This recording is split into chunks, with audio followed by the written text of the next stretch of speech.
This podcast is part of the Democracy Group.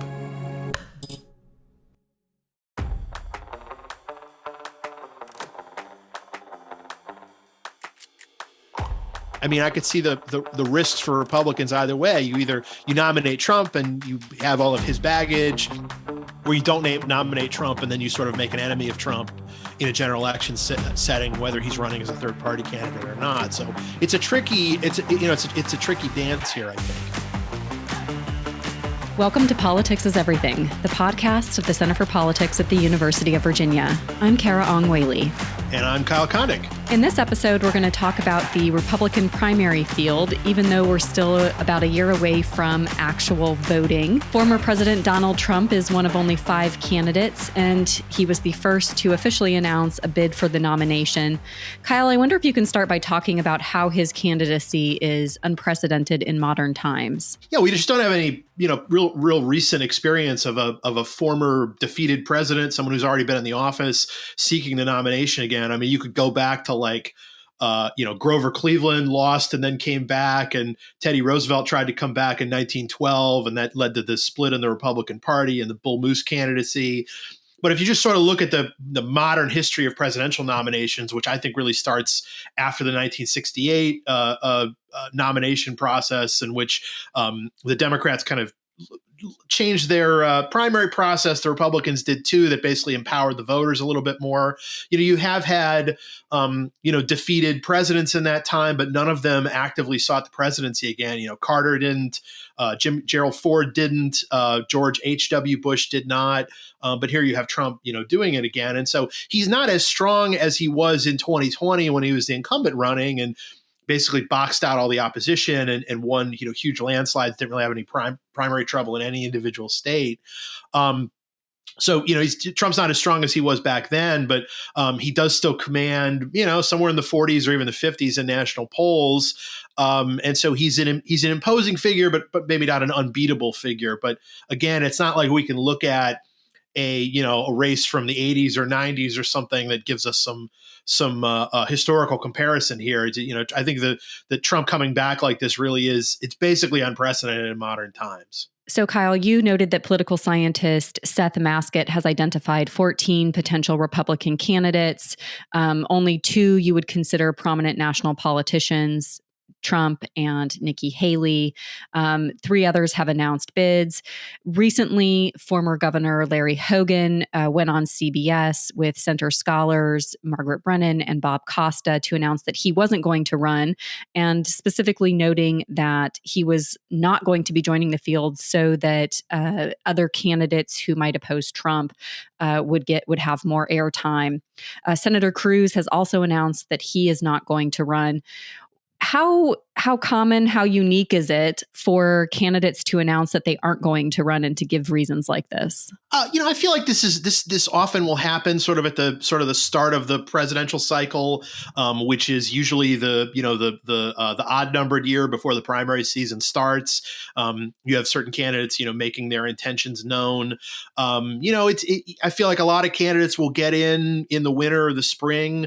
There have been exceptions over the years where candidates will get in a little bit later. I guess one example, and this is one that I cite in the piece as sort of a cautionary tale, is Rick Perry in 2012.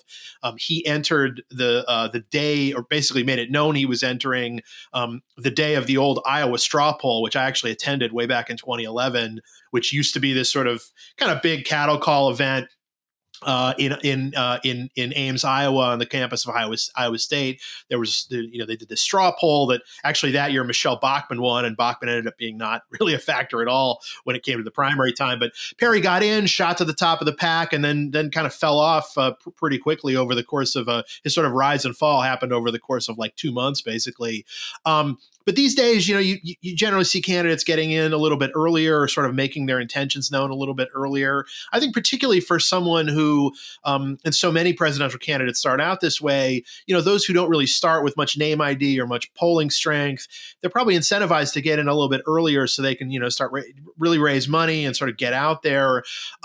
It was kind of unusual and just frankly sort of strange that Donald Trump announced so early, because theoretically you'd think he's someone who really could wait, but he decided to announce, really quickly after the after the midterm. But one notable person who dropped out pretty early in a campaign cycle in recent vintage was Mitt Romney, who had been the 2012 presidential nominee, and he announced fairly early in 2015, I think it was late January, that he was not going to run.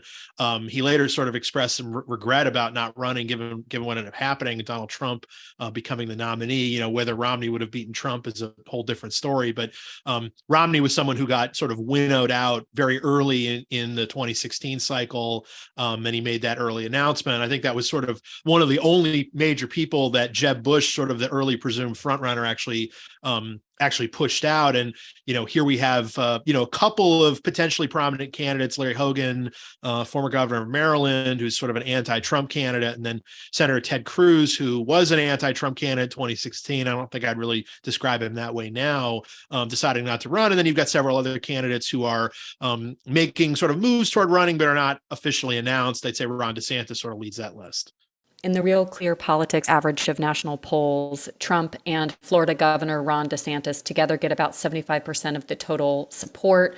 Trump is leading by 25 percentage points among potential Republican primary voters, 53 to DeSantis's 28%. Why is DeSantis doing so well, even as he has yet to declare a bid for the presidential nomination? Yeah, I mean, look, Trump is pretty clearly ahead of DeSantis, at least in national polls that ask about multiple candidates. But there are some head-to-head polls between DeSantis and Trump where DeSantis does pretty well. But DeSantis being at sort of from the mid-20s to mid-30s in national polling, that's still really high for someone who is not a sitting president, is not someone who's ever run for president before, hasn't been a vice president, hasn't been part of a national ticket. And so I think he's become a fairly prominent person within the Republican Party just by being the governor of Florida, just started his second term and has been, pretty active governor. I think in a lot of ways he sort of has the right enemies from a Republican perspective, in that he's, kind of leaned into some culture war topics. Has also been at least sort of associated with being sort of skeptical of maybe a heavy-handed approach to or an aggressive approach to COVID mitigation and other things. But DeSantis has become a pretty prominent person, and I think it also shows that there is a desire, at least from some Republicans, to move on from Trump, even though Trump is still, I would say, the leading candidate right now. And then the question for DeSantis is, how does he actually perform when and if he becomes a candidate? Also, in Real Clear Politics' national average this week, DeSantis is trailing President Joe Biden by 4 points in the hypothetical general election contest, but Trump is actually leading Biden for the first time by 1 point. Obviously, we're really far out. Do you make anything of Trump taking the lead? That has been something we've seen lately, that it seemed like for a little bit, DeSantis did a little bit better against Biden in hypothetical head-to-heads. Now maybe Trump is doing a little bit better. I think some of it is basically just kind of like noise. I wouldn't necessarily put that much into it. I personally think that an alternative to Trump is probably a better bet for Republicans in the context of a 2024 general election. But, again, the differences between Trump and other candidates are not particularly stark at this point. But these sorts of polls also are generally not predictive. You can go through, a lot of history suggesting that an incumbent president looked like he was in an extremely strong position, like George H.W. Bush at this point in his first term. He, of course, ended up losing to Bill Clinton. You could also find instances where it looked like someone like Ronald Reagan was in a lot of trouble for his second term, and that definitely did not end up being the case. So I would take particularly the sort of hypothetical head-to-heads for a general election. I take that with many grains of salt at this point. I think another important point to note about DeSantis is that he is in many ways a younger version of Trumpism. He was elected as a Tea Party candidate from Florida, served in the House, but he, has steered clear of election denialism. And so he may be a way for the party to move forward in a new version of Trumpism, but without perpetuating some of the problematic features of promoting the big lie. Yeah, and look, one we didn't really talk about this in the article, but it is something that I think is worth thinking about. Is that so?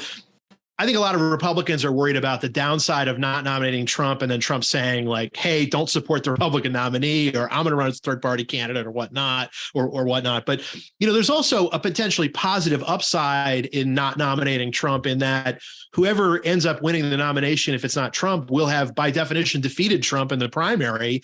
And that might give that person some more credibility with sort of the middle of the electorate, even if it is the case that the actual nominee is really a pretty conservative candidate, which is how I would describe DeSantis. But, maybe he's able to, win back some wavering people because he's harder to pin to Trumpism, in part because he beat Trump, which again, I think would confer a certain standing, even if again, he's ideologically not that much different than Trump. So I think that's something to consider here too. But I mean, I could see the risks for Republicans either way. You nominate Trump and you have all of his baggage, or you don't nominate Trump and then you sort of make an enemy of Trump in a general election setting, whether he's running as a third party candidate or not. So it's a tricky dance here, I think. So let's talk wine track versus beer track. And by that, I'm not asking which you prefer, but who is doing well within different elements of the party coalition.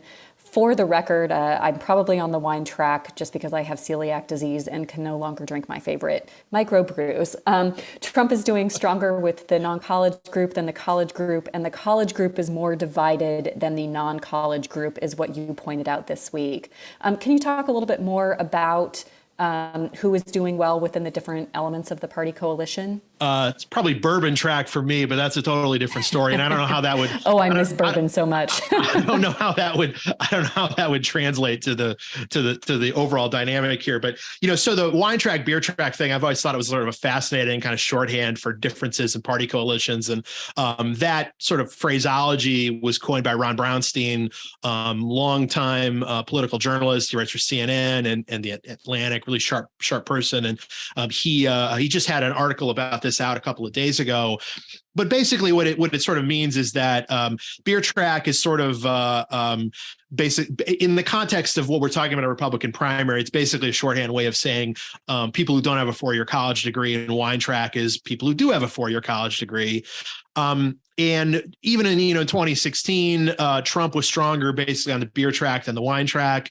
And you can see it in the polling now, in that to the extent that there is resistance to Trump within the Republican Party and support for candidates, not named Trump in the GOP, that's much more prevalent amongst people who say they have a 4-year degree than those who say they don't have a 4-year degree. So one thing to watch is, can a single non-Trump candidate, be it DeSantis or maybe somebody else, if somebody emerges and sort of supplants him as Trump's main rival, can that person consolidate the wine track as well or better than Trump consolidates the so-called beer track?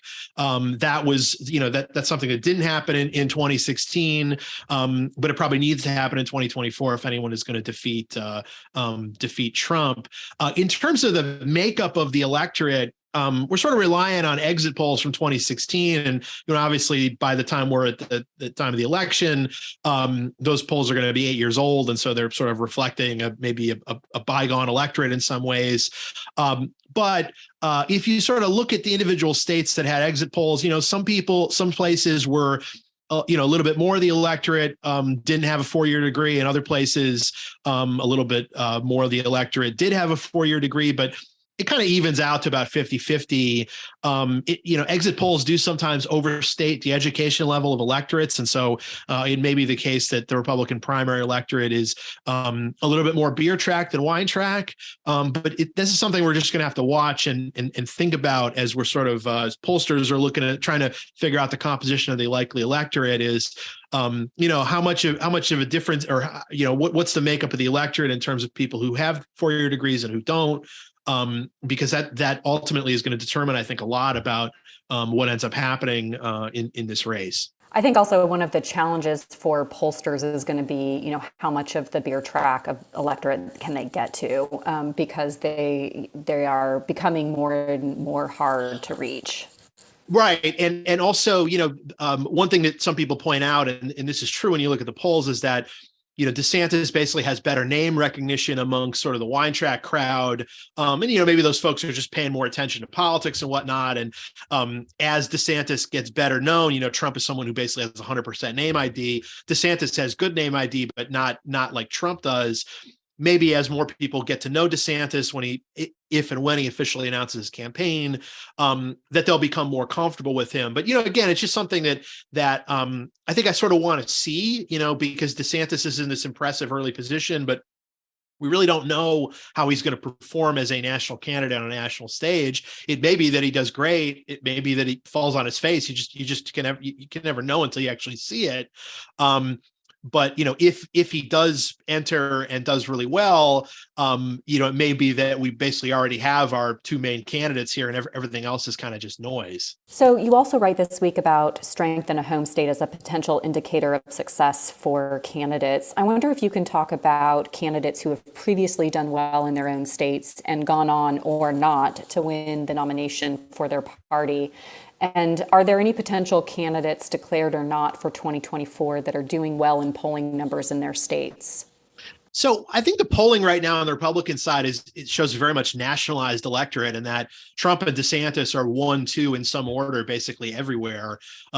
Of course, DeSantis and Trump now both are now both technically from Florida, although Trump is sort of more associated with New York. That's where he spent the most of the vast majority of his life as a resident. But he moved his official residence to Florida during his presidency. But DeSantis is the sitting governor of Florida. You'd expect him to be strong in that state. But back in 2016, when we had the March 15th primaries, there are a number of big states that voted that day.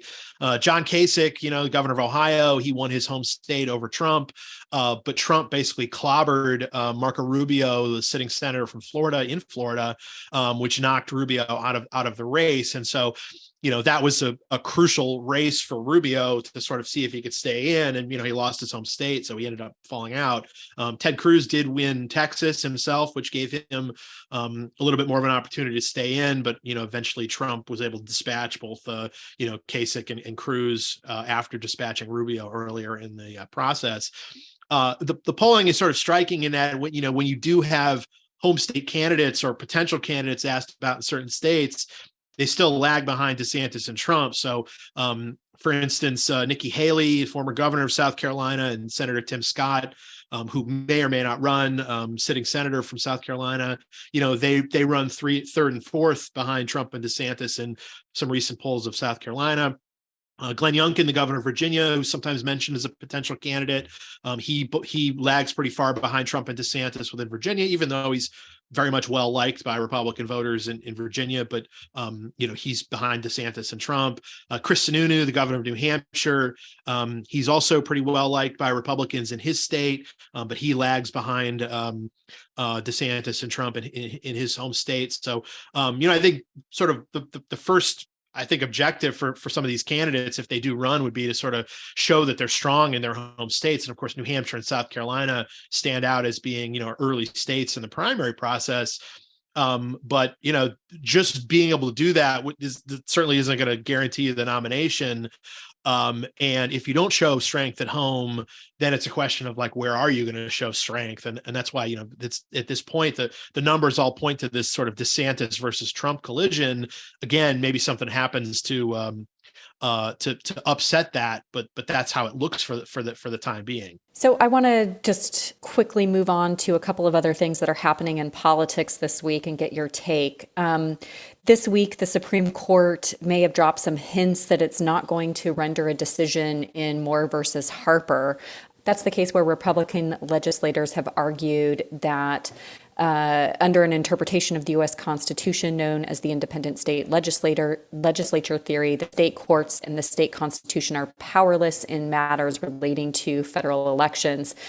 This case came out of North Carolina that was previously, the Supreme Court in North Carolina was previously held by a Democratic majority. That changed with the 2022 elections in a bitterly fought contest that Supreme Court, the North Carolina Supreme Court has shifted to a Republican majority and is now going to rehear a case there about the legislature's illegally gerrymandered congressional map. Kyle, what are your thoughts on whether or not Moore v. Harper might continue? The Supreme Court has a long history of trying to essentially punt on redistricting matters. And I think that maybe we're going to see that here. It seems like if they were to render a decision, that it might be maybe a little bit more limited in scope, although Moore v. Harper does sort of have the potential to wipe out some kind of reform efforts, I guess, at the state level and in trying to combat gerrymandering. We've seen state courts in both blue states and red states kind of intervene on these matters. You also have commissions set up in certain states. The Supreme Court. The U.S. Supreme Court could, if they wanted to, go fairly far in terms of not just not enforcing any restrictions against partisan gerrymandering itself, but also essentially preventing states from weighing in against it as well. But maybe the court just is going to use this as an excuse to just punt on the issue, and that would allow states to continue to be kind of innovators in the in doing something about gerrymandering. We have this Wisconsin state Supreme Court race coming up in a few weeks that might change the partisan composition of that court, make it essentially a Democratic leaning court. That court might eventually weigh in against the Republican drawn maps in that state, which are what are effectively in place now. But again, some of this is contingent on what happens in that election, but also what happens with Moore v. Harper. But yeah, it wouldn't surprise me if the Supreme Court just used this as a way to kind of get out of having to issue some sort of big verdict in that case. Well, Kyle, thank you as always for your thoughtful analysis. Listeners, you can read the Republican presidential primary, Still Early but Maybe Getting Late, on Sabato's Crystal Ball, written by both Kyle and our colleague Miles Coleman. We have a link in the episode notes. We'd love to hear your thoughts on where the Republican primary is headed, so feel free to email us at goodpolitics@virginia.edu. Hi, podcast listeners. Thank you so much for tuning into this episode of Politics is Everything. Editing and production was done by me, Kara Ong Wigley. Our theme song is Let's Boogie by Chris Faze. You can learn more about the Center for Politics on our website at centerforpolitics.org. You can also follow us on Twitter @Center4Politics. Until next time.